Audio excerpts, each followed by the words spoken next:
Shalom, renungan hari ini terambil dalam Galatia pasal 6 ayat 1. Beginilah firman Tuhan.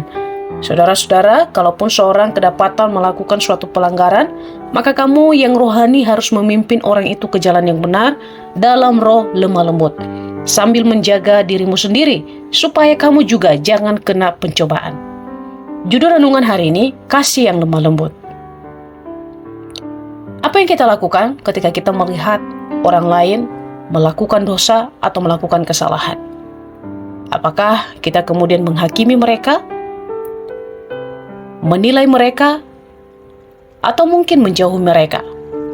Atau justru sebaliknya, kita membantu mereka, mensupport mereka untuk kembali ke jalan yang benar?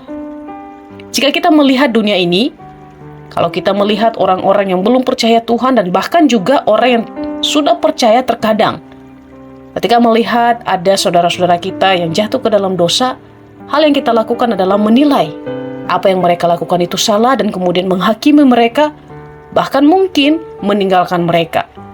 Firman Tuhan mengingatkan kita pada hari ini bahwa jikalau kita melihat saudara-saudara kita jatuh ke dalam dosa, seharusnya sebagai orang Kristen kita tidak menghakimi mereka, tapi justru kita melihat dan mendukung mereka untuk kembali kepada jalan yang benar.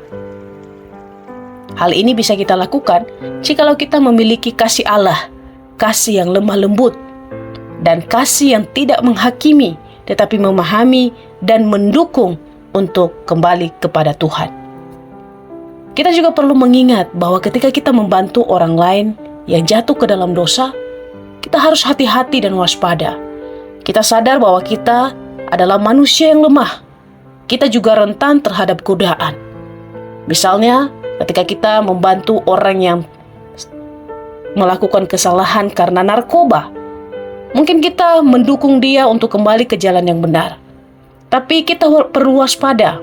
Kita harus mengingat bahwa diri kita bisa saja tergoda.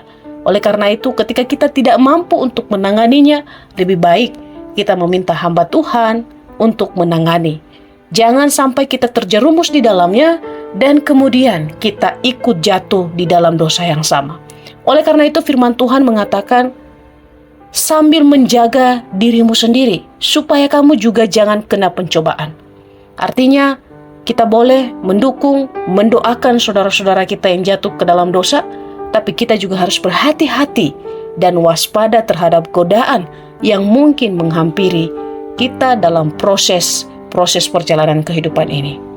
Oleh karena itu, hal yang paling penting kita lakukan setiap orang percaya adalah kita benar-benar harus memiliki penguasaan diri yang baik. Saat kita berjalan dengan Roh Kudus, maka kita dipanggil untuk membawa damai dan pemulihan bagi dunia yang penuh dengan dosa ini.